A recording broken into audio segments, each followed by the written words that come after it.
Papas na Língua, com o professor Dionísio da Silva. Oferecimento Universidade Estácio de Sá. Professor Dionísio da Silva nos dando a honra mais uma vez da sua participação, da sua presença aqui no Jornal Band News Rio, primeira edição. Tudo bem? Bom dia. Bom dia, Thaís. Bom dia, Andreasa. Bom dia, Ágata. Ô, Thaís, a pauta de hoje é uma homenagem a vocês aí que são pais e mães recentes. Eu sou avô recente, estou numa outra estação da vida e me lembrei dessas brincadeiras infantis, né? Uhum. E aí eu queria saber em relação a essas brincadeiras, né, professor? Qual que você vai contar pra gente? Como é que a gente vai incluir esse universo infantil? Afinal, dia 12 de outubro está chegando o Dia das Crianças no próximo sábado. O que você conta pra gente? Isso, está chegando aí o Dia da Criança. O jogo da amarelinha, vamos falar, são tantas histórias de jogos infantis, de ciranda cirandinha e tal, e que é difícil escolher, mas eu peguei o jogo da amarelinha pela curiosidade de a palavra não ter nada a ver com o jogo. O jogo não tem pedra amarela, não tem nada a ver com amarelo, se chama jogo da amarelinha, que é bem um exemplo de português. Da evolução que o português faz. Assim como naquela outra brincadeira, Thaís, eu sou pobre, pobre, pobre, de maré, maré, maré, e depois termina de maré, desci, né? Uhum. Não tem nada a ver com o desci ali, porque como era cantado originalmente em holandês, mas daí a Bélgica falava, ainda fala, né?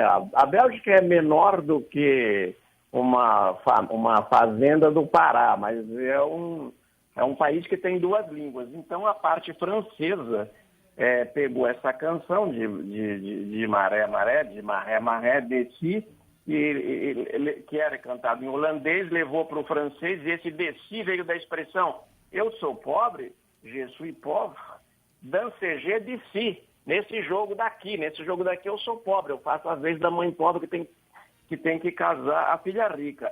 Por que o amarelinho tem a ver com isso? Porque também veio do francês. Em francês o jogo é jeu de marelle.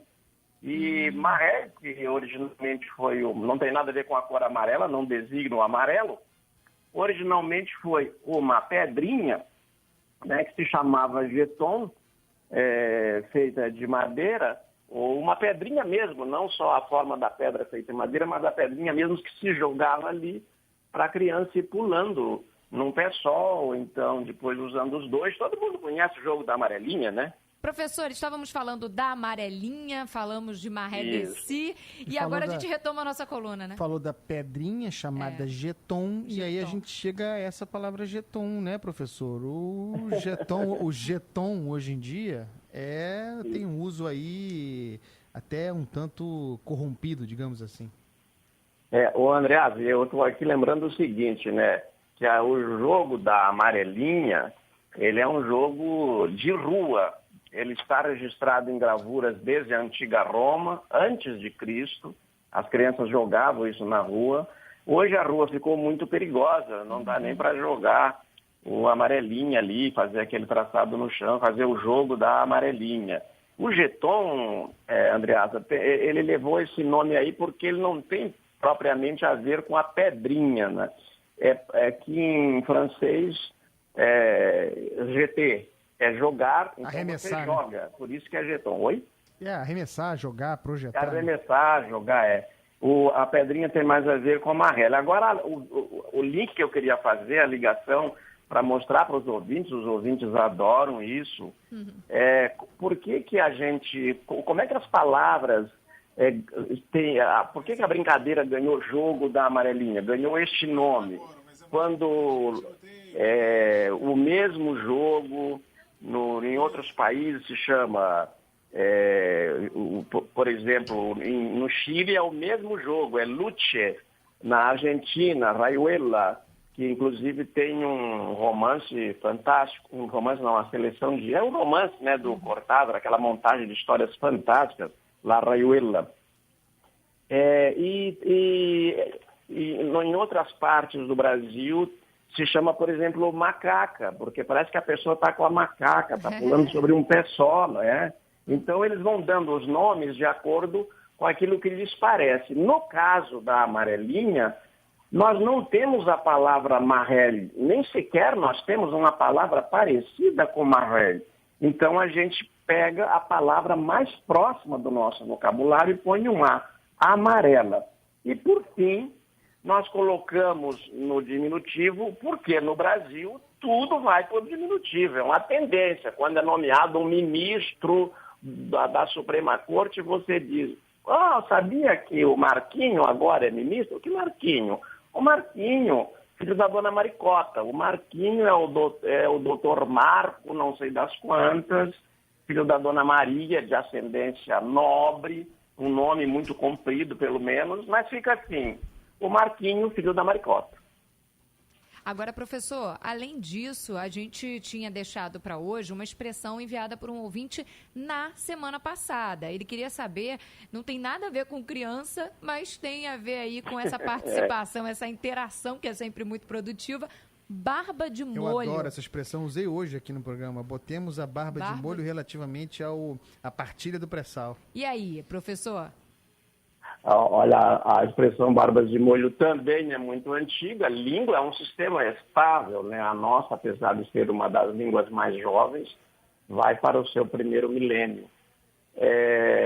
Ela remonta segundo alguns... É de origem controversa. A primeira versão a Inquisição vinha, condenava o seu vizinho, ele era queimado vivo, então tem que ficar com as barbas de molho, quer dizer, molhar as suas, porque as do vizinho estavam ardendo na fogueira. Essa versão é assim, ela integra certa onda de falar mal do catolicismo, que hoje todo mundo sabe que é meio dominante no mundo, né? Falar mal dos católicos virou um bom negócio. A segunda coisa, e eu acho que tem mais a ver com a realidade, é a que nos dá um escritor português dizendo que houve uma troca de palavras aí, porque queimar a barba do inimigo era uma das formas de humilhação imposta pelo vencedor ao vencido. Os homens usavam barba era um símbolo de honra, o vencedor vai lá e queima a barba do vencido. Que barba é um símbolo de honra, nós sabemos, tem fazer negócio no fio de bigode, honrar as barbas e tal, e este mundo patriarcal e masculinizado que durante tantos milênios triunfou. A versão mais adequada do ponto de vista da linguagem, e daí aqui vale aquele filme O Homem que Matou o Facínora, se a lenda for mais interessante que a verdade, deve-se imprimir a lenda, não a realidade, né? Não o que aconteceu. É que barba foi trocado por barga. Barga é um tipo de capim, barga com G de gaiola, barga é um tipo de capim com que se cobriam as casas. Então, quando a casa do vizinho, os fogões eram com a labareda à vista nos primeiros tempos. Quando a casa do vizinho pegava fogo por causa desse tipo de fogão, a sua barga, a barga da sua cobertura, o vizinho tinha que molhar as suas, botar de molho as suas bargas para não serem queimadas, e virou barbas. Tá aí que volta, né, professor? Sensacional. Sensacional. Bargas. Não conhecia esta palavra, não conhecia o uso dessa palavra. Obrigado, professor, sempre ensinando, né?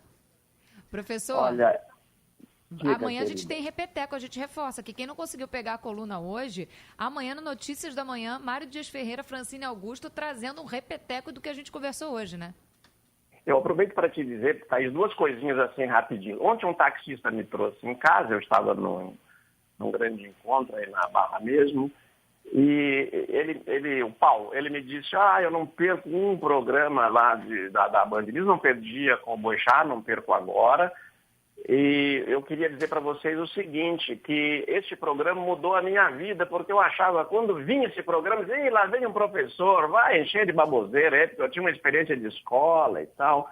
E eu passei a gostar do programa, esse programa mudou a minha vida, agora eu procuro, inclusive, saber mais do que foi dito. Achei sensacional. Maravilhoso. E a outra, muito legal, né, Andreasa? Você, no rádio, com poucos minutos, despertar o gosto por livros, pelo amor de Deus, é uma coisa muito boa, né? Claro, e pelo uso da palavra, coisa, Perdão?